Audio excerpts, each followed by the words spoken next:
আজি অসমীয়া জাতিৰ পৰম্পৰা অনুসৰি আমি শিৱসাগৰ নগৰৰ 14 নম্বৰ ৱাৰ্ডৰ লালিম গাঁৱত শিৱসাগৰ নগৰৰ 14 নম্বৰ ৱাৰ্ডৰ লালিম গাঁৱত মেজি প্ৰজ্বলন কৰিলো, মেজি জ্বলালো। লালিম গাঁৱৰ ৰাইজে মোক এই মেজি জ্বলাবলৈ মাতি আনি আজি কৃতাৰ্থ কৰিলে। মই তেখেতসকলক সকলোকে এই সমষ্টিৰ বিধায়ক হিচাপে, শিৱসাগৰ সমষ্টিৰ বিধায়ক হিচাপে তেখেতসকলক কৃতজ্ঞতা জনাইছো। আমি মেজি প্ৰজ্বলন এই কাৰণে কৰো যে এইটো আমাৰ আচলতে হাৰ্ভেষ্টিং ফেষ্টিভেল।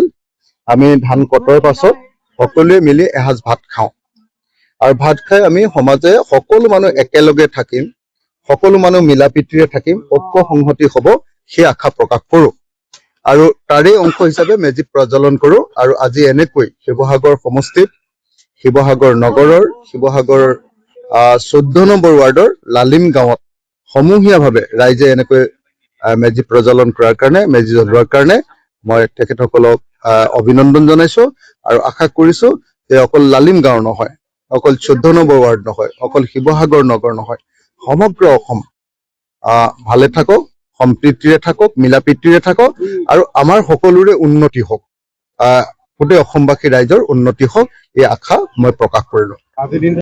শিৱসাগৰৰ পৰা ফাৰহান লস্কৰৰ ৰিপৰ্ট, আছাম ৰিপৰ্টছ লাইভ।